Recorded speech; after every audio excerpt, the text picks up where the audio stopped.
2 races down, 4 to go. Both previous races were dominated by the race leader. Will we see 3 winners in 3 races? Or will there finally be someone victorious in 2 different cars? We'll find out soon as we get ready to watch round 3 of the SIMCRO Short Track Championship. And you'll see it all live here on the Global Sim Racing channel. Hi, I'm Joe Peak, and with me in the booth is Taylor Burris. Behind the scenes is our director, Sean Crackers Ambrose, and he's using cameras provided by Dougie Beard. Taylor, we're at the same track each week with this series, but in case we've got new viewers tuning in, fill us in on the stats for Five Flags. Of course, and welcome everyone back here at Five Flags Speedways, located in Pensacola, Florida. This beautiful short track, half a mile, 8/10 of a kilometer, has a 15 degrees in the oval banking. This track is high speeds, a lot of action will happen here, and these drivers will definitely be going wheel to wheel throughout the action. To give you the look, see what it's like to take you on board the GSRC lap guide.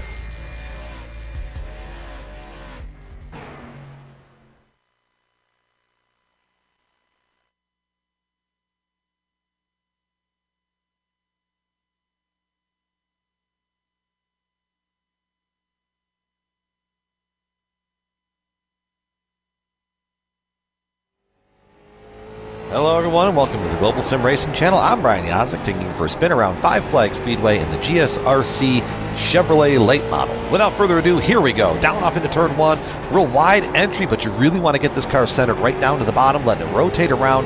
With getting it off of the corner is the big key here, because you're going to want to get that run down into turn 3. Let that front valence get right down on the ground, let it eat the track, coming up off of the corner. Back down into turn 1. You don't have a whole lot of time here to think at Five Flags. You really let the car rotate, pick up the throttle as fast as you can without knocking down that fence that's waiting for you off of turn 2.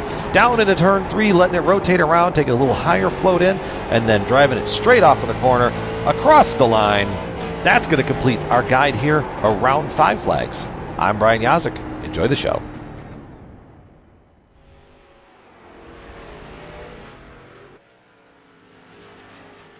The lap around the Florida half-mile oval here in Pensacola. And well, if you want to visit Florida, you might have a pretty good reason soon. Attention all iRacers, we found a way to get you all on the same boat. Take a cruise with us to celebrate the new year. That's right, sail out of Miami with us on January 5th, 2020 for a 7-night Eastern Caribbean cruise on the Royal Caribbean Oasis of the Seas. Special group pricing has been put in place for iRacing members and their friends. Sail away and get together with members of the iRacing community and get ready to see Phillipsburg, St. Martin, San Juan on Puerto Rico, and Labadee. For as little as $125, you can cruise the high seas for 7 days. That's $125 a day. And for a small deposit, you can secure your spot today. Payment plans are available for everyone. Contact Brenna today at the cruise shop to get in on this special offer. Her email is brenna@thecruiseshopfw.com. But do it now because spots are filling up quickly. Go on their Facebook events page at Facebook/cruiseshopfw with all the details about this amazing offer. We'll see you on the ship. Hopefully a few of you will be able to get to take advantage of that. No, I would love to get to go down to Florida, maybe take a race and then go on a cruise. But let's take in this race. Taylor, what's the details for this one? Well, of course, the race details. This is the 3rd round of this 6-round series that we've been running. Different car, as we're now running the Chevrolet Monte Carlo Pro late model cars. 125 laps here tonight at Five Flags. However, if a car does get a lap down, if a caution comes out, they will get that lucky dog to either get one of their laps back or get back on the lead lap. And then, of course, if there is an incident out on track where the car has a little bit too much damage, they'll have a spare car ready for them on pit road to take them back out on track to finish the race. Also, let's not forget about the sponsors which make this league possible. For example, Next Phase Electric, California's energy efficiency specialist, offering air conditioning, insulation, smart home technology, solar, and much, much more. Next Phase Electric is dedicated to lowering your energy cost. Big thanks goes out to them for helping put up this great show over the next few weeks. Also, thank you to Clutch Graphics, the iRacing paint shop for all your custom paint needs. Not only are they one of the best premier graphics designers on iRacing, they also are donating a free paint to the winner of today's race. Looking forward to see who manages to snag that from Clutch Graphics. We're watching them warm up for just a little bit longer before we get to the qualifying, 5 minutes and 2 laps out there. With us tonight, we have a pit reporter joining us down on pit lane who actually has experience running these cars, so he could definitely give us some good insight. And John, I'm seeing that it's pretty cool conditions, not that big of a surprise with it being a night race of 79 degrees. Should that make it pretty grippy, or are these cars still going to get a little loose? Yeah, Joe, this track is really notorious to start out really good with these Hoosiers. But they do fall off quick, and the moisture starts coming up into the track surface. So look for these cars to, hug the bottom and let it drift out of the corners of 2 and 4. But as the run, runs late, you're going to see these cars staying towards the middle groove, and that's where the speed's going to be. So it's going to be an exciting race, and looking forward to it. Absolutely. Thanks for that, John. We'll check in with John a little bit more as this race goes on. Taylor, we've seen them now race in the Legends car and the Street Stock, and I'd say things are getting a little bit serious. This late model is a little bit of a step up, is it not? It is. These cars have a lot more horsepower compared to the last two cars, a lot more power. And as we can see by the times, this is showing that a lot more different drivers are more suited in these race cars. I'll give an example. Garland Bennett, currently sitting in third position on the practice chart. He was towards the back of the field during the street stock race. But here, he's up towards the top three and has a good shot maybe of either grabbing the pole position or better yet, maybe even taking the win. He's about a little under 0.2 slower than Max Cookson, who last week in the street stocks just put on a dominating performance. Yeah, there's some heavy hitters in this league, that is for sure. When it comes to the oval side, you look at the likes of Cookson at over 7,000 iRating, and then even the two behind him, Hogan and Bennett, that's 5,000 and 4,000 respectively. So these are no slouches. They are going to be putting on some competitive times, we expect, and hopefully we'll be able to maintain that as the race goes on. Just about 2 minutes left. We often talk about it in the Bootleg series, which is a short track series we cover here on the GSRC, Taylor, that the warm-up doesn't necessarily mean anything on the lead-up because some of the drivers tend to sandbag, at least in that series. Is there any benefit to doing the same here? Do you think everybody's giving it everything here on the warm-up, or what do you think? The one way we can find out for sure is when the green flag drops, and those who are towards the back, if they are sandbagging, if they'll be up towards the front quickly, or those who, have the skills, decide just go ahead and give everything they got. I know Max Cookson is one of those drivers who is not sandbagging. He is definitely showing the speed he needs in order to prove he is one of the best short track racers here on the iRacing service. Jason Menda right now, who is also a previous winner in the Bootleg Modified Series right now out on track, he's got some familiarity with this track, the Club Florida driver, as he is completing his final practice laps. But he's also a driver who can definitely wheel a race car around this circuit. And it sounds like John's been poking his nose around in the pits to get some information on how these drivers are adapting to this car. John, what have you found out?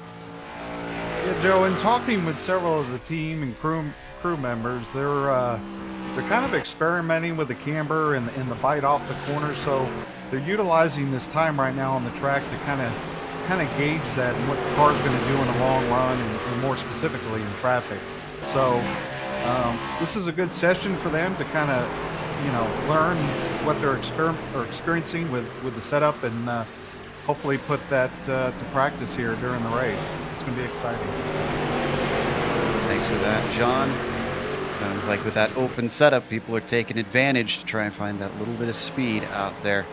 So now under a minute to go before we get started on qualifying. As Taylor said, that'll give us a much better picture of what to expect, though I think we already can tell that Max Cookson is looking to continue the dominance that he has shown thus far.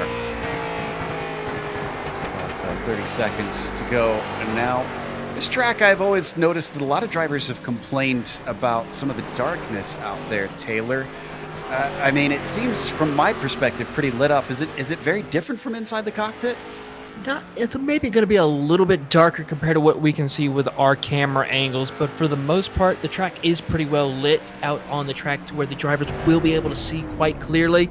Of course, they will have to rely on their spotters as well, who will help them guide through the process of staying out of trouble as best as possible. So they will be relying on that as well throughout the duration of these 125 laps. And the checkered flag is out on the warm-up. So everybody has to settle into what they want for their qualifying setup. They can change that with it being open setup. So if they find a little bit of speed and one lap pace with something, well, slap it on the car and put it out there. So far, though, nobody putting it out there, Taylor. I don't see anybody hopping in and jumping right out. Is this just maybe a little bit of hanging back to see what everybody else has got underneath them before they get on the track? Well, I think they're now heading out on track right now, just about 30 seconds. They probably just had to switch over to their qualifying sets to get everything ready. I noticed Bruce Pearson has hit the track. Christopher Hyatt's gal pulling out along with Kenny Kibbe. So we have about 3 cars about to pull out on track to complete their qualifying attempts. We got Kibbe working on the first timed lap. Again, they get 2 laps that they're allowed to take here, and it takes their best time out of those 2 to set the grid order.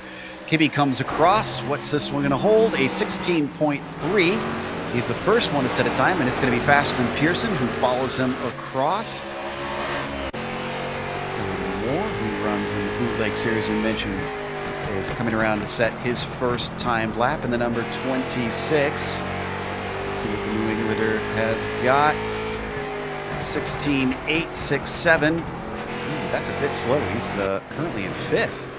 Yeah, not the best effort. He was much lower, almost a little over 3/10 slower than his practice time. So he has a little bit of work to do. Christopher Hyatt, though, just went to P2.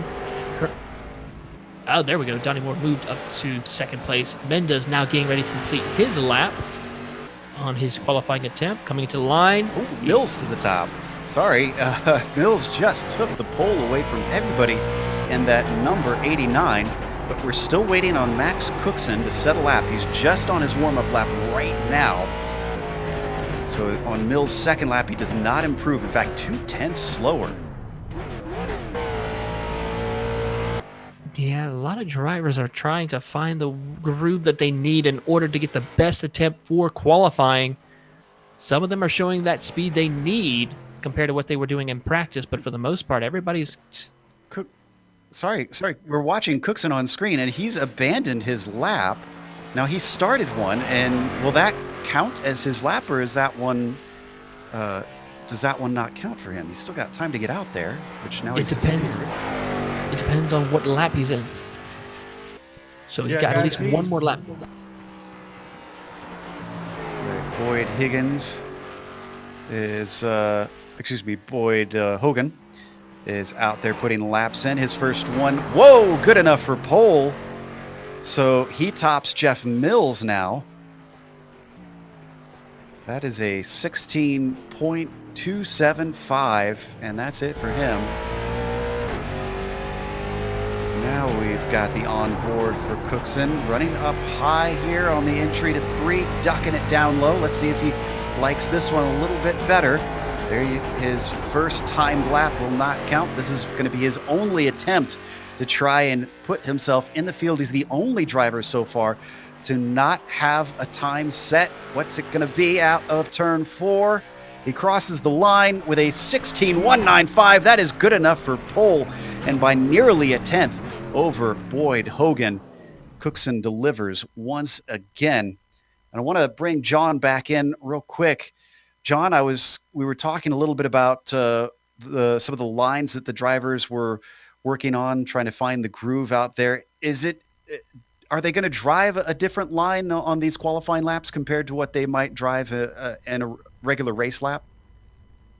Yeah, Joe, they're gonna, their tire pressures are gonna be bumped up a little bit more just to kind of stiffen that sidewall and increase that speed, that spring rate. So you guys mentioned at the top of qualifying, some people holding back or possibly switching setups. Some of these drivers, and more importantly, Max, you can tell he was doing the psychological warfare approach, kind of toying with the other drivers and saying, hey, I haven't gone yet, but keep an eye on me. So, the race line we're going to see tonight is definitely going to be different from what they're qualifying, but what a really good lap for Matt Cookson and the others. Max is looking like he could be the first driver to repeat here in the third round as the clock ticks down. Everybody has finished their qualifying. This is just the qualifying clock doing its thing in case anybody joins late, but it's looking like we will have 13 drivers on the grid here for round 3 and the late model. So checkered flag is out. That brings us to our starting grid. Let's go through your order for today. We'll do it Bill Zahn style. We'll do it 2 at a time here, Taylor. Max Cookson, as we mentioned, is starting on the pole, the inside of the front row. It's looking like he could run away with this. We'll see what his race pace holds. And then Boyd Hogan is on his outside. Starting in row 2 in the third position will be Jeff Mills. Alongside him in fourth, Kenny Kibbe. And it's Garland Bennett on the inside of row 3 in P5. Jason Menda starts on the outside of him. Starting in the 7th position will be Donnie Moore alongside Kyle Brummett in 8th. Christopher Hyatt will be in 9th when the green drops. The top 10 are going to be rounded out by Joseph Segala. Starting in the 11th position will be Bruce Pearson. Alongside him will be Jeffrey Harden. And then rounding out the 13-car field will be Scotty Zirk. All right, everybody is out and lined up, waiting behind the pace car. So as the Mustang takes off and leads them around, a little bit of a late start there from Boyd Hogan. Eventually he gets it going. Let's go racing for 125 laps here today. 2 pace laps that they'll take behind that Mustang, then they'll set them free. See just how low slung and wide these cars are. Starting to look a little bit more like what you'd see up at the top tier. Those NASCAR Cup cars that everybody loves to watch on the oval side. But these things, I always liked, honestly, Taylor, just how low slung the late model, the super late model looked. Yeah, it's indeed. It brings back a lot of memories back when I was racing with my family. These cars are always put on a great show no matter what track you go to, and I think these boys will also put on a great show for us here tonight. Find out soon enough, because just 2 more corners, and off we go. Already, it seems like that Cookson has been trying to warm the tires.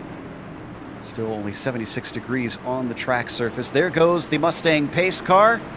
Holding them up. Green flag is out, and off goes Cookson with a great jump. He immediately comes up to the high side to try and cover off Hogan. Hogan gets in front of Jeff Mills. Already pretty single file for the top 4, but then we got battles behind them.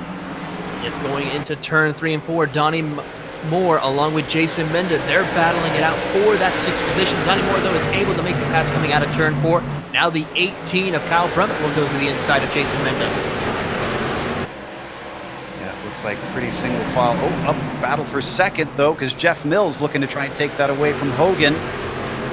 He got it down there, tucked in through 3 and 4, and he's going to complete it in 1 and 2. Not done yet for poor Boyd Hogan, because there goes Kenny Kibbe up on the podium. Yep, that outside line's not ready to go just yet, so the inside line is the place to make the passes and the fastest way around the track, so you do not want to be up in that high line for very long. Otherwise, you will drop 2 positions like we saw from the likes of Boyd Hogan. Riding on board with Mills now, looking back at Kibbe, who is certainly all over the rear bumper of the number 89. Top 3 starting to stretch away just slightly here in the early laps of the race, but I'm seeing a pretty calm field thus far from what we can see on that rear view camera.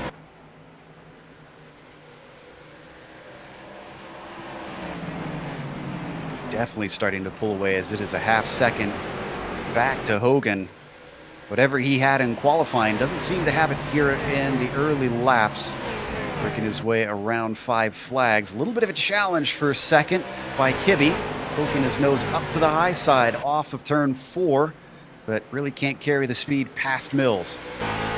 No, he cannot. For some reason, he's trying to find a way to get by, but just cannot find that opening he needs. Going to have to wait and bide his time just a little bit longer in order to see what he can do.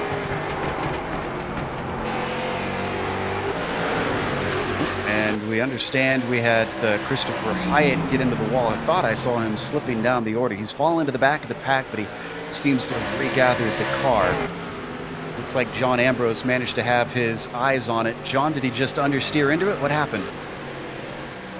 Yeah, these guys got to be careful because, as we reported right at the start of the race, the air pressure's low. Track temperature, as you mentioned, Joe, 78 degrees. So that makes for a really slick combination. And so he went into 1 and 2 just a little bit too hard, kind of carrying it through out of 2. He was sideways and then just overcorrected. So didn't seem to bring the caution out, but we need to keep an eye on these guys. Thanks, John. As we jump back up to the battle for second, Kibbe started to put a little bit of chrome horn to the back of Mills, it looked like. He sure was. Just a little bit of a tap coming out of turns 3 and 4 now, and he has just dropped back just enough, though, as the caution is out. It's Garland Bennett, it looks like. Ooh, and did he get the pit entry wall? Oh, he did. Thankfully, he didn't run straight into it. Just glanced it. Let's see, who was that? Nearly caught him, too. That was Donnie Moore and Kyle Brummett who were behind him. This is from onboard Bennett's perspective. He starts to get loose. He's probably panicking, I imagine, Taylor, that he didn't want to hit that little tire barrier at the end. No, and that is just a sight for sore eyes where we see Garland Bennett. Donnie Moore, as we now also watch the replay from his onboard camera. This is going down into 3 and 4. There we see, just some contact. I've had a little bit of a scary moment there for Donnie Moore, because hoping that Bennett did not come back across the track. I think he managed to avoid any sort of contact from what I saw, but maybe I missed it. As we come back live, we've had pit stops. John's been paying attention. Any winners and losers down there? Well, I think these guys are all going to be winners, Joe. You can hear them screaming over the communications on cars not having grip, no forward bite. So look for these guys that pitted making some possible adjustments. They really had nothing to lose. It looks like the top 2 or 3 stayed out. So it seems from 4th on back kind of pitted and got fresh tires and made some adjustments. So looking forward to how they can improve their positions. Looks like Donnie Moore beat Cookson out. I'm looking at their pit stop times, and it seems that Donnie may have taken 2 tires. Looks like as well, the only other driver to employ that strategy is Jason Menda. Managed to jump himself up to P8. So Donnie Moore, the highest of the pitters, but restarting in 4th and on the outside. Taylor, is that going to be a disadvantage being to the outside on these restarts? Not for maybe the first 1 or 2 laps, but if we get into a bit of a longer run, it's going to be a little difficult for these guys on the outside row, so they're going to have to get back to the bottom as quickly as possible. See if they're able to duck down. Jeff Mills has control.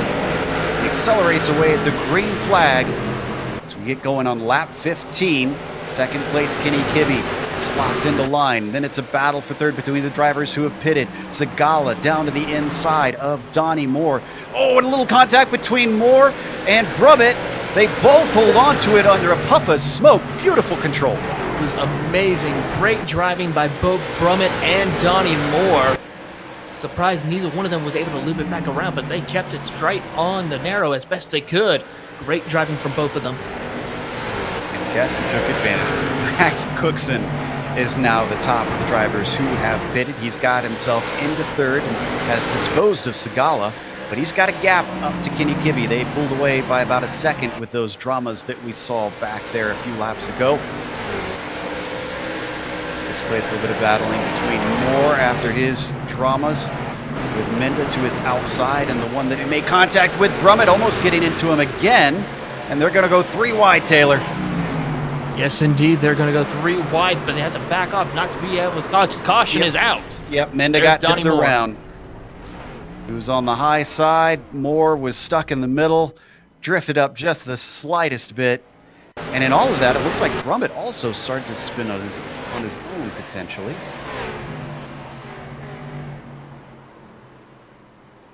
Well, the good news for some of these drivers is that they still do have that fast repair in order to get back around on the track and have a clean car. But the unfortunate news is they will no longer have that for later in the race. Ace up their sleeve. And watch from Hyatt's perspective, who was behind the incident. Starts to see the spins happening. Does he get into it?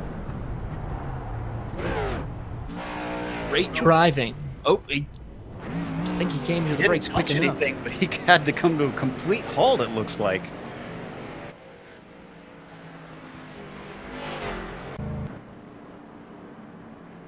Did he actually touch someone? Oh, yep, unfortunate. You can see it. See anybody come in for a second stop? Looks like only Hyatt is going to... Oh, no, it's Jason Menda, actually. Menda is going to be coming in for a second stop, but everybody else stays out.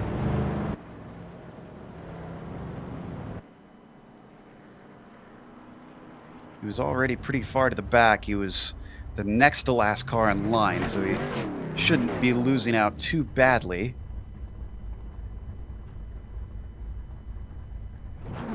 Something we're not used to in this short track racing compared to what we've covered. Bootleg, Taylor, is they can take as many tires as they want, but he's taken 4, and is he going to get out? Yep, I think he's going to be able to get out in time. Yeah, he's going to get out in plenty of time to stay on the lead, the lap he needs to be on, but he's got some fresh tires, so we're going to have to keep track to see what he's able to do with those fresh tires right now, as we're now seeing Hyatt and Brummett come down pit road. And I think they're just taking a splash and dash. Or at least it looks like the number 12 did. Hyatt was in and out. Kyle Brummett, though, is still in there. Fresh car on the number 12, so that means that he has taken his spare car. He's ready to go racing once more. So is everybody else, because we're starting to get doubled up. We'll get going on lap 25 out of 125, fifth of the way through this race. It is once again going to be Jeff Mills who will lead the way. Neither Mills nor Kibbe have stopped yet. Segala also has not stopped. Max Cookson on the freshest tires out of them. 11 laps. We'll see if it's good enough as the pace car peels in. Mills doesn't get as good of a jump as we've seen and the pass from the leaders. He's still going to be able to get to turn 1 first ahead of everybody else. But Cookson, with that inside line, immediately slots into second. This is bad news for Jeff.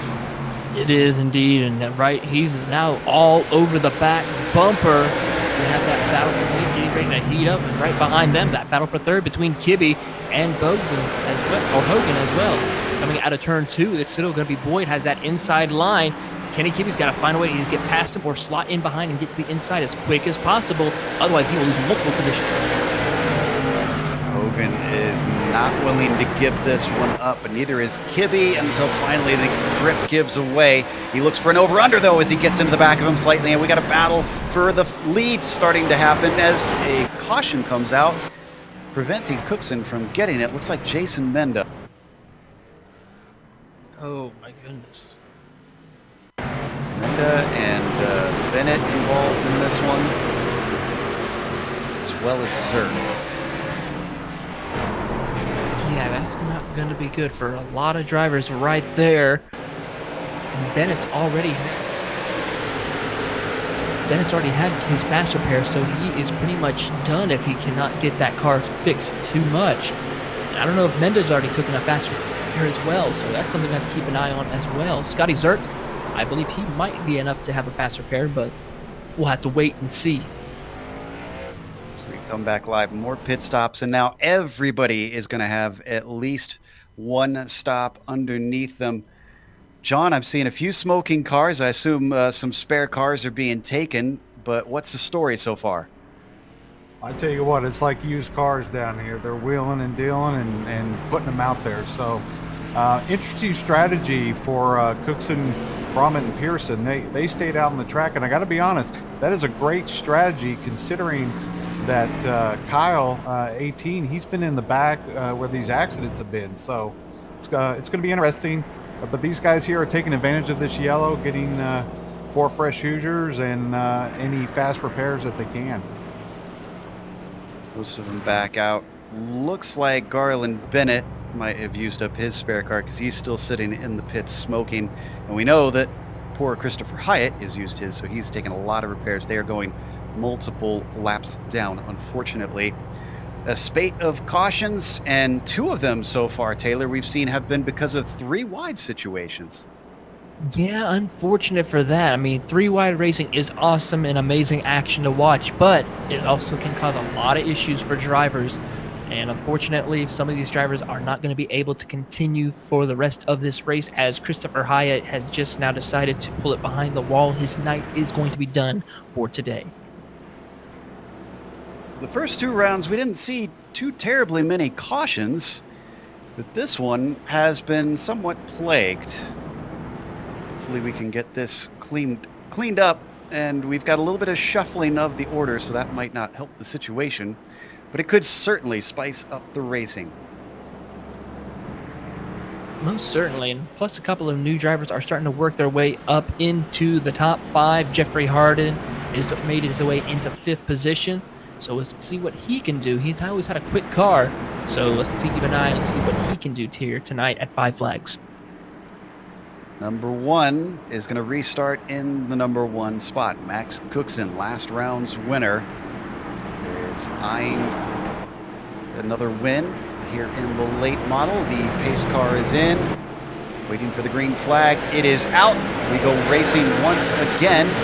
Brummett immediately slots down to the inside, trying to cover up the cars behind him. Content with 2nd place. Hogan up on the high side of Bruce Pearson. Almost looks like he's going to be able to make this one work. He's holding on, but it's starting to give way. As off the corner, Pearson looks like he might regain some ground. No, he does not. Down low goes Hogan. He takes 3rd. Down to the inside as we see Bruce Pearson lose a position to Jeff Mills on the outside lane, so he is definitely working that high line now. It might come to play for some of these drivers. Now Pearson's got to worry about the likes of Kenny Kibbe and Jeffrey Harden. Earlier, Kibbe certainly seemed to be one of the faster drivers as he gets drifted a little high there from the number 96, Bruce Pearson. Thankfully saw that he was out there and didn't get into him, but already Kibbe up to P5, and he is looking ahead to Jeff Mills. Well, we've got another battle now as Jeffrey Harden has the likes of Donnie Moore on the inside of him as they're making the run down to turns 3 and 4. Donnie now dives to the inside as they go side by side out of turn 4. Donnie's got a nose on him, but still he's going to be side by side as Harden now hits the wall coming out on the front straightaway into turn 1. Ford has to give up the ghost. He settles for 7th. Donnie Moore back into the top half of the field. We've only had 1 retirement so far in this race. Christopher Hyatt has decided to park it. Meanwhile, 2nd place between Hogan and Brummett has swapped. Hogan now up to 2nd. Let's look at how this happened.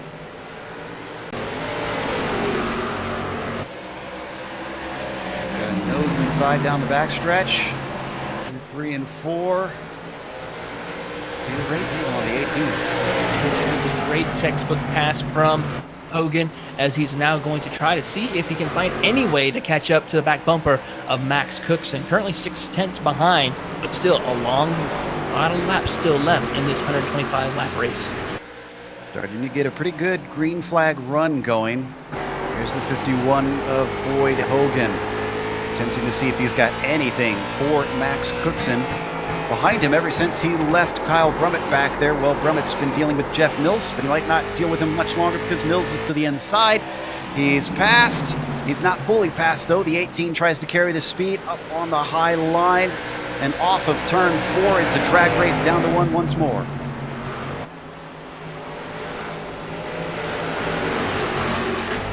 From Kibbe's perspective, he's already ran them down. He's got to wait patiently because there is a track blockage in front of him. Indeed, Kenny Kibbe trying to find the best opportunity he can. He may try to follow Jeff Mills on the inside lane to get by Brummett, which is a good opportunity, but also can be a little bit of a back marker as well, because it could cause Kenny Kibbe to get that good run he needs, but cannot go nowhere. So he's still going to be side by side with Brummett as they come out on the front straightaway into turn 1. Kibbe just putting that pressure, trying to see if he can put Brummett up the track a little bit as they almost make contact coming out of turn 2. Great defense from the 18, but how long is this going to be able to last? Kibbe still challenging him as they continue to lose ground on Jeff Mills up ahead. Brummett not giving up the ghost. He's looking to carry as much speed as he possibly can, and now he finally has to let up, and that puts him down into 5th. Kenny Kibbe continues this climb. He is P4, and I think he might just run down the leader. He's only 2 seconds behind Cookson.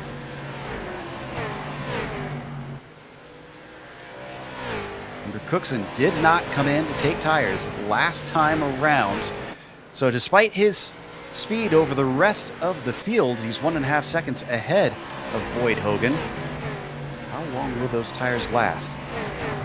It's only going to be a matter of time to find out for sure, but right now, just between the top two, Cookson and Hogan, he's got about a good 0.2 faster speed over the likes of Boyd Hogan, who's sitting in 2nd place. So by the looks of it, he's going to be managing those tires quite well if he's still running at that speed.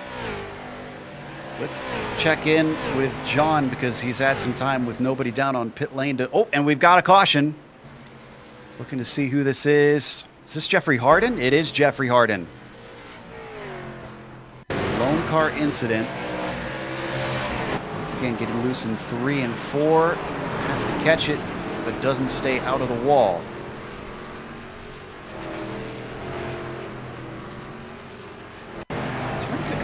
Around. Taylor, this didn't look like he hit that hard that he needed to tow, but he did. I don't think he really even did. I don't know why he even had to tow, as a matter of fact. I mean, he was not too far from pit entry. Well, actually, he just missed it just by a little bit, but not really severe contact from what I see on the replay. He should have been able to wheel it back around and at least get the car fixed on pit road without having maybe use that fast repair. A lot of cars are on the pit road right now. Very few of them stayed out, including Max Cookson. Remember, he skipped the last opportunity for a pit stop as he slots down into his stall. Segala, the only driver I'm seeing to stay out on the lead lap. Everybody else just looking to get laps back around here. Who's going to be the first out? Is it going to be Donnie Moore? It is indeed Donnie Moore. Yeah, guys, Donnie Moore chose to take 2 tires as the rest of the pack are taking 4. So good strategy for Donnie to get out front. We did see last time, it looked like both Donnie and, I'm trying to remember, it was the number 18, I believe, also, who got loose after the very first set of pit stops. And I was kind of curious, John, do you think the 2 tires could really mess up the handling out there and make it a little too loose on him, or are you still confident this is a good call? Well, looking at the race groove coming in, you can see a lot of these guys are, as we talked in the top of the show, they're kind of moving up towards the middle of the track and staying away from the high side. But yeah, that is a concern here, especially this track temperature being so cool, is taking 2 fresh tires and then having that offset and different stagger versus the left side. So it's going to be interesting to see Donnie and how that 2-tire strategy works for him. Well, he's going to have 22 lap fresher tires than Joseph Segala, who is going to restart us at the front. And that means that half of this race that we've run so far has been on those same tires for Joseph Segala. I'm not sure how well this will play out, but we'll see if the gamble is worth the risk. So far, Jason Minda is the first car a lap down. I believe he got one of his laps recently back on this caution. Now it's going to be to see what Joseph Segala can do since he has not pitted. Also Donnie Moore, who's pitted, I believe, with a 2-tire stop. And then, of course, Max Cookson, who's just been dominating all night long, with no one really been able to get by him as far as on a green flag run. So this is going to be a telltale sign of seeing what happens as we're closing in to pretty much a little over almost halfway through this race. All right, the pace car is in. off the line. Segala doesn't get the greatest of jumps over Donnie Moore, but it's Max Cookson with the inside starting from third who gets into second place.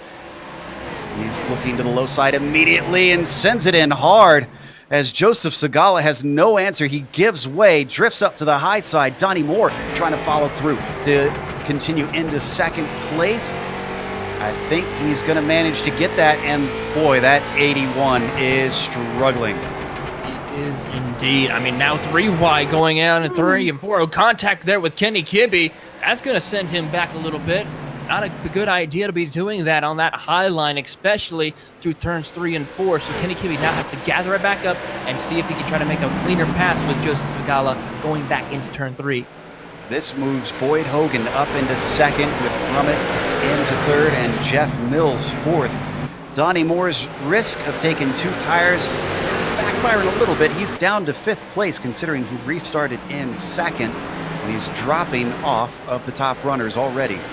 Yeah, something that he did not want to see happen. He was maybe hoping for a quick caution to kind of keep it within a good distance between him and the leaders, but right now he's under pressure from Kenny Kibbe. The number 34 takes a look to the inside as they go into turns 3 and 4. Side by side they go. Donnie Moore washes up the track, gives the position to Kenny Kibbe.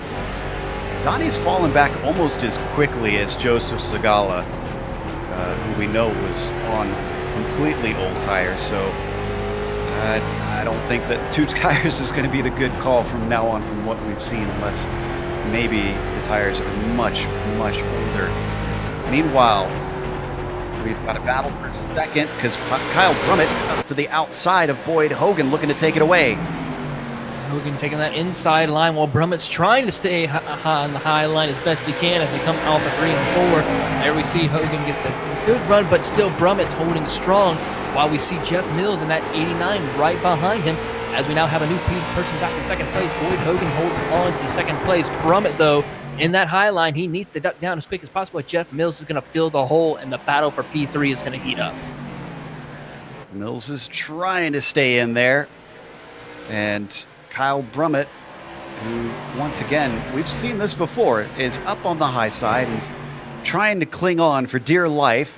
It just isn't quite working out as he gets a little loose off of turn 4, and that seals the deal as Jeff Mills now gets into third.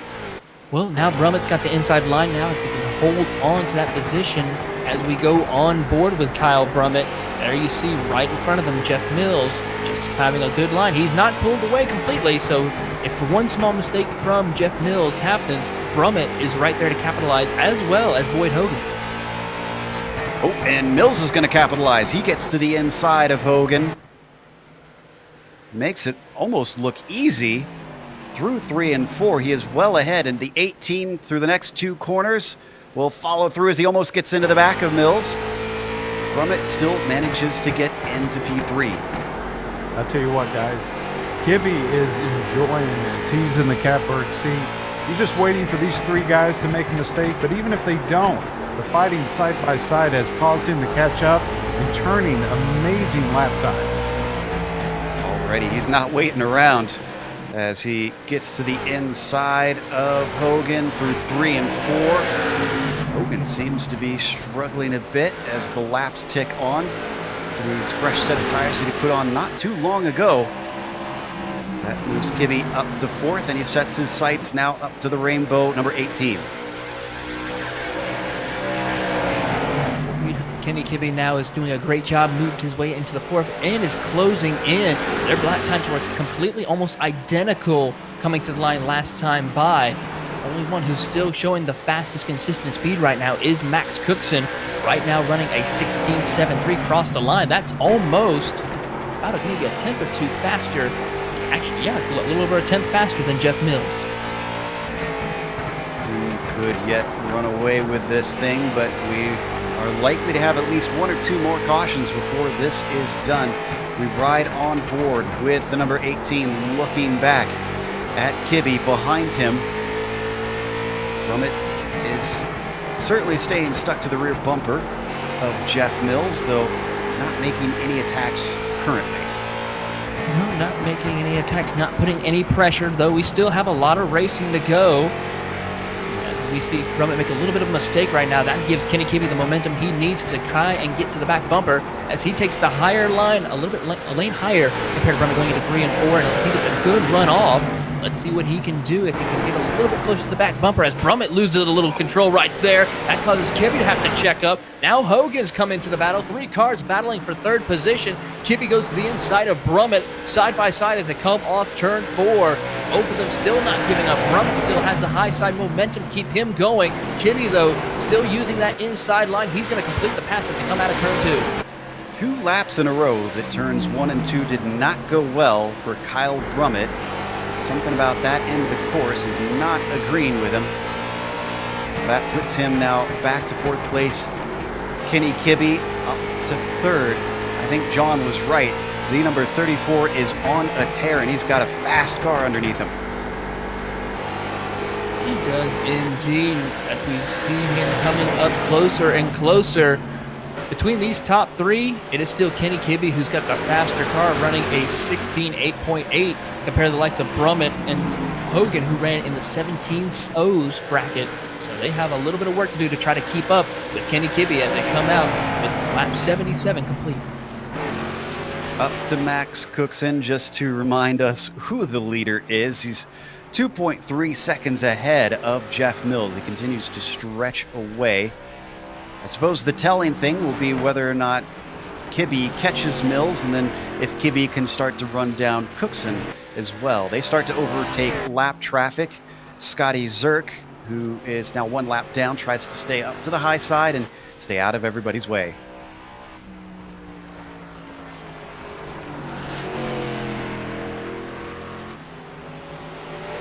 Kenny Kibbe still trying to hold off Kyle Brummett now as they came out of turn 2. Brummett still trying to look for the inside line as Kibbe still taking a little bit of a higher arc into the corners, going about half a lane up from the bottom as they're going down into turn 1. Brummett doing the best he can to try to close that gap, but right now it's about a 1 to 2 car length gap between him and Kenny Kibbe. Yeah, Taylor, down here they're talking about Kibbe just kind of following the line of the 34 car. So looks like we have some interest on the track here. Yes.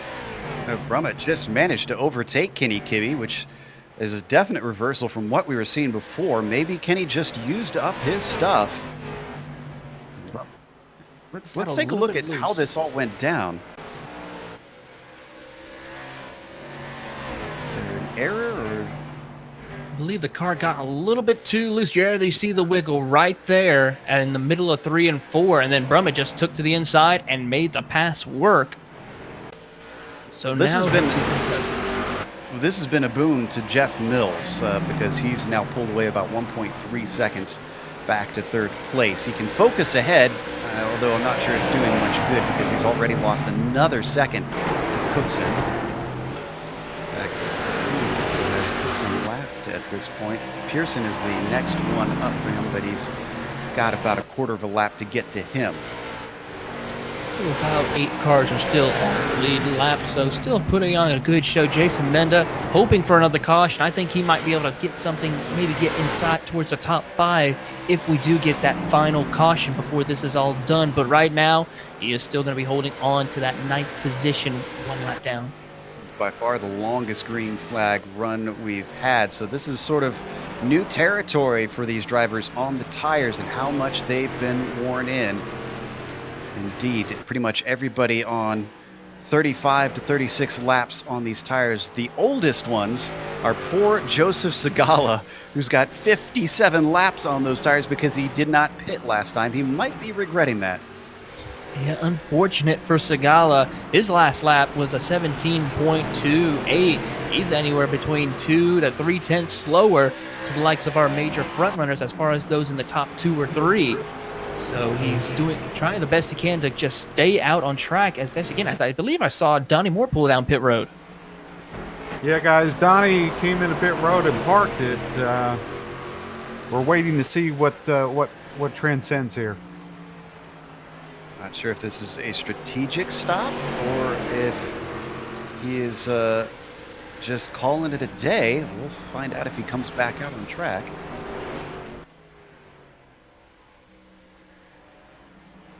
See, he's still in his stall, and we're looking at plus 30 seconds, so he must have hit something or had something go wrong, because this is an unusually long stop, unfortunately, for Donnie Moore. Back to third place, though.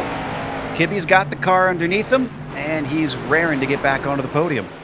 He is indeed. He is trying to find a different lane to make the pass on anywhere on this circuit. He tries the outside line, trying to see if that high line momentum will work for him, but does not prevail. Brummett gets a good exit off a turn 4 down the back front straightaway they go, and is able to pull a little bit of a gap, about 1 car length separate the two. So Kibby backs off slightly. See if he could regroup and go on the attack on Kyle. Starting to run out of laps to do that, though. We're almost 100 laps into this 125 lap race. And you can see they really tick off quickly if we get a green flag stretch like this. Meanwhile, a little bit farther back, am I mistaken, or did Segala just recently overtake Pearson? I did. Let's take a look at this. Maybe the car's coming back to the 81.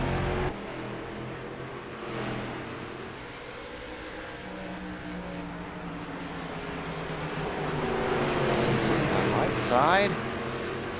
Wow. Most impressive, especially with how old those tires are on Joseph Segala. Moves up to P6, doing a great job with that. Still quite a big ways back from the likes of Boyd Hogan. Yeah, and in fact, so far back from Max Cookson that he's going to be lapped here in a second. That's Cookson you see in the number 1 coming down to the low side. Does the 81 manage to shut the door in time? No. Segala is going to be stuck on the outside as Bruce Pearson in the 96. Gets low, takes 6th place back, but now both of them are a lap down.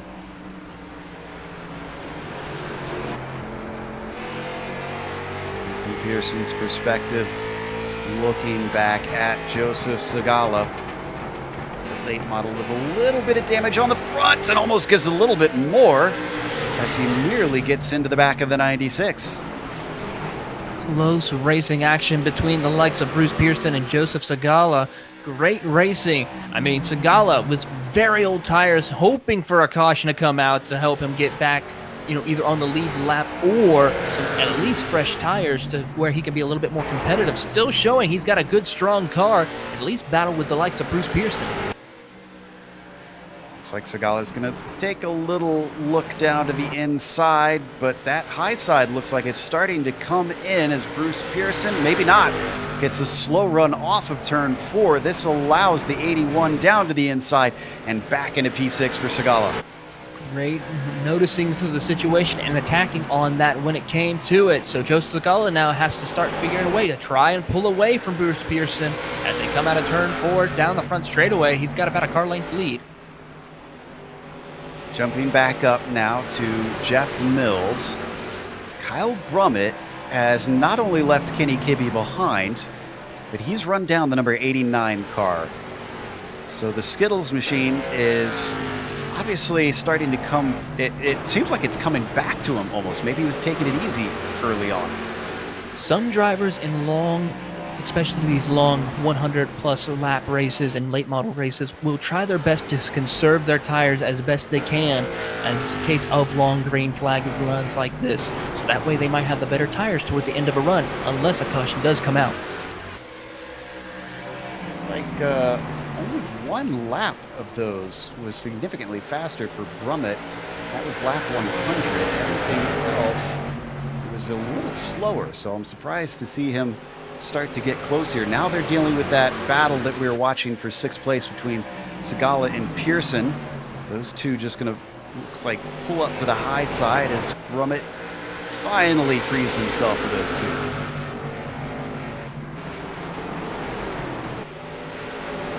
This gives a chance now for Pearson to catch back up to Segala after those lead lap cars were coming back up through, because Segala did manage to pull away quite a couple of car lanes. But now with the laters coming by, these two, this now tightens the battle back up. It's now back to about under a car length, separating the two as Segala goes a little bit higher line coming off turn 2. Bruce Pearson tries to hug the inside line as best he can. Really diving it in down to 3, but Pearson's got nowhere to go. Behind them, they do have Kenny Kibbe, who's giving them some blue flags. They've got to peel out of the way. This is not for position. Kibbe also looking to lap them. We haven't really touched on Kenny in a while. He's been stuck in 4th place ever since Brummett got back by. Well, the battle for P2 has just now been almost completed. Kyle Brummett found a way to get by Jeff Mills on the inside line coming out of turn 2. He is really trying to get a pull away, but Mills not done yet. He gets a little bit of a bumper to the back bumper of Kyle Brummett. That chrome horn might come into play here as they're coming down back out of turn 2, back down the back straightaway. He now pulls away, about a car length separating Brummett from Mills. Mills was not shy on getting tucked right down underneath him. We are less than 20 laps to go at this point, and down to 5 cars on the lead lap. We ride on board with their 2nd place driver, newly 2nd place, Kyle Brummett. He started this race in 8th position, worked his way forward, used a little bit of strategy, used some fast driving. The number 18, even though I'm not sure that he'll have an opportunity at the win. Oh, and what's this? Coming down pit road. Mills apparently can't get to the end, or doesn't think he can get to the end. I wonder if this is a fuel issue. Very surprising to see this happening here. John, is there any information that you can get for us about this? I'm running down there right now, guys. Yeah, I think Joe hit on it. It was a matter of fuel. They're back out. Yeah, didn't see any tires go on it, so it looks like he just fortunately did not get enough in the car. So is anybody else short on that? That's not something that we've really thought about today. No, not really. I mean, it was almost 10 laps, with 10 laps left to go in this race. A lot can still happen, but one thing I do want to maybe put out to both you, Joe, and John, is if a caution comes out here within these 10 laps, unless, you know, it's the last 4 or 5, would we see anybody come down pit road to get fresh tires? John, I know you've got experience in the real car. What would your call be? You know, with this few amount of cars on the lead lap, I think you've got to commit and stay out. You may see the back 2 guys come in, they really have nothing to lose, but you would have to stay out. Right now, everybody's still out there on track. Not seeing anybody else coming into pit lane with only 8 laps to go. That battle that we were following earlier between Pearson and Segala has got a new friend. Somehow Jason Menda has fallen backwards into their clutches. Segala's already gone by on way older tires too. Yeah, and Jason Menda, though, it's not giving up quite yet, though. He's going to take the inside line and try to find a way to get by Joseph Segala, and finds a way. He's going to try to complete the pass coming out of turn 2 as they go into 3 and 4. I think he will be able to complete the pass, move Jason Menda into the top 5. Back into the top 5, though. Remember, he was ahead of Segala not long ago. That is for position ahead of them, Boyd Hogan, 4P4. They're separated by at least 1 lap currently right now between Boyd Hogan and Jason Menda. So it's going to have to wait and see if Max Cookson can get closer to Boyd Hogan and put him a lap down. Then maybe a possibility for Jason Menda. But unfortunately, I think it might be not enough time for that as we're closing in on 3 laps to go. Yeah, and our leader is still Max Cookson. Last time around, he lapped the entire field. He won't be able to manage that this time, but awful close. Boyd Hogan in 4th as the last car on the lead lap. Maybe 2 to go at the line for the number 1 car. And another pit stop for Jeff Mills. So number 1 just has 1.5 circuits to take a second victory. The first driver to get 2 wins so far this season. It'll happen in the 3rd round. Not bad. White flag is out for the number 1 car. A 5-second lead is nice and handy. Doesn't really have to worry about much of anything except keeping off the walls from here. He's going to put another lap on Scotty Zerk as they come around to the line. Round 3 goes to Max Cookson. Kyle Brummett now coming across towards the line right now. He's going to have to take second place here today, but a great job for him as Kenny Kibbe will round out your podium finish here at 5 Flags. Hogan, the last one on the lead lap in the 4th place, comes across. That's going to be everybody. And give us a chance to take a quick break here on the Global Sim Racing channel. We're going to bring up all the upcoming races here on the GSRC on your screen. And then after that, if you stick around, you'll catch the post-race interviews as well as the unofficial results. So don't go away.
Welcome back to 5 Flags Speedway. We just watched round 3 of the SIMCRO Short Track Championship here in the late model cars, and it was Max Cookson taking another victory just like he did last week in the street stocks. Much more powerful cars, much faster cars, and didn't phase him one bit. Kyle Brummett, you have to commend him. Starting on the 4th row and finishing in 2nd is no mean feat, but he had nothing for Cookson. Kenny Kibbe unfortunately seemed to fall away a little bit towards the end, even though he had a very fast car at one point, but gets a 3rd place. Boyd Hogan finishes 4th. Jason Menda takes a P5 first. The car is to be lapped. Joseph Segala finishes 6th. Then Bruce Pearson comes home P7 with Garland Bennett in 8th, and Jeff Mills with a mysterious extra pit stop at the end. We're not sure what happened. He takes P9. Scotty Zerk 10th, and then we get some DNFs in here. Donnie Moore, Jeffrey Harden, and Christopher Hyatt round out the field. We're going to start with our winner here today. Max Cookson is going to talk to us about this victory. And Max, it seemed like you had it under control last week, and though it took you a little bit longer maybe to get up to the front this week, it was kind of a similar situation. Yeah, field was definitely a lot closer this week. Had a wicked good car in the long run. Jeff was definitely pretty quick for like 10 laps, then he'd seem to fade, and I just really came in like 20 laps into a run. We got that long run at the end and worked out good for us. So you've now become the first repeat winner in this season, taking one in the street stocks and one in the late model.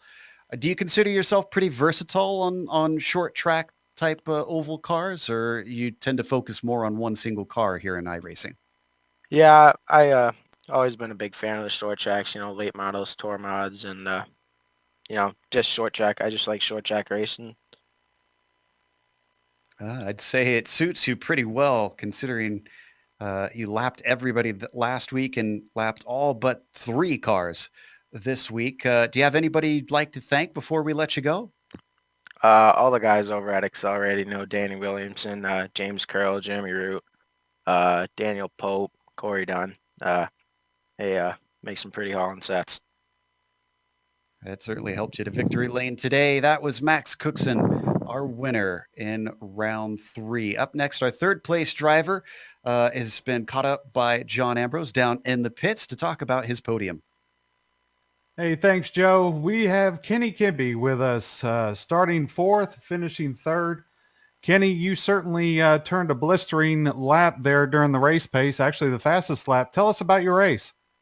Yeah, it was a ton of fun. A lot of excitement. I got a little bit mixed up on pit strategy. I wasn't sure at one time to take tires or not, but yeah, at the end just got too loose and I just couldn't run down second place. But leader definitely had the best car, so I'm pretty happy with the third place. But man, it was exciting, especially in the middle.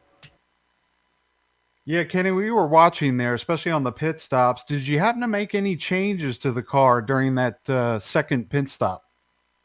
I did not. I just took 4 tires, and I didn't put fuel in it. I had enough in there for the whole race, and did a windshield tear off. That's all I did. Well, wonderful, wonderful. Do you have anybody you'd like to thank? Yeah, I'd like to thank my friends at Bootleg Racing League who will be on GSRC tonight.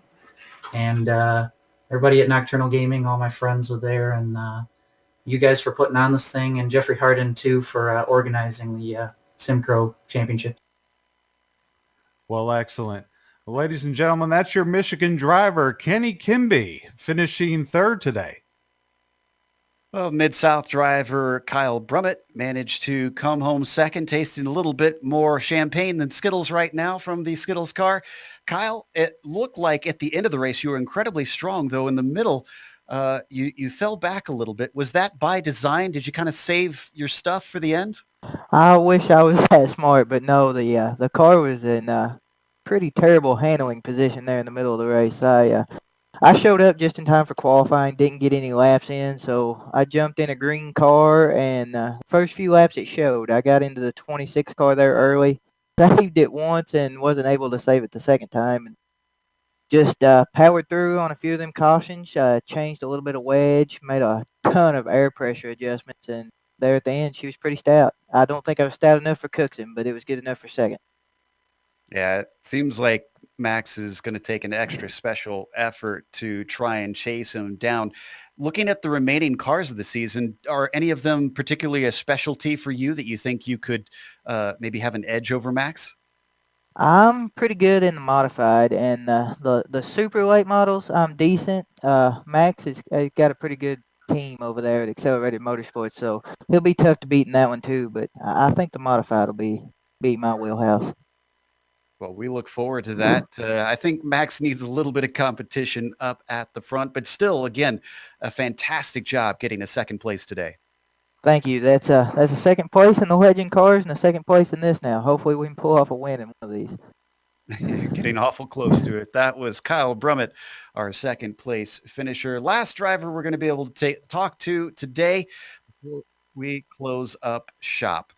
So, a big thank you goes out to Next Phase Electric and Clutch Graphics. Again, those are our sponsors for this season. So a shout out goes to them for helping bring this to air for these wonderful 6 races that we're covering. And also a thank you goes out to the companies that provide the software and hardware for our broadcast listed here on your screen. Additional thanks go to June Lalonde, who provides our wonderful music. See the screen for how to get a hold of more of her great work. And thanks to the team today, Taylor, Sean, Dougie, and a special thank you to our pit reporter, John Ambrose, down there. If you'd like to find out more about GSRC, including upcoming races, you can find it at globalsimracingchannel.com. We're also on social media. We can be found on Twitter at GSR Channel, Facebook at Global Sim Racing Channel, and Instagram at GSRC_Graham. Don't forget, head on over to our YouTube page and hit that big red subscribe button as well so that you don't miss a moment here on the GSRC. We keep mentioning it. Next week when we come back, it is going to be in the modified. That'll be Saturday, June 29th at 5:15 p.m. Eastern. We also have upcoming races for other series listed on the screen, so check those out and mark them down on your calendar. But until next time, race clean, race hard. We'll see you on the track.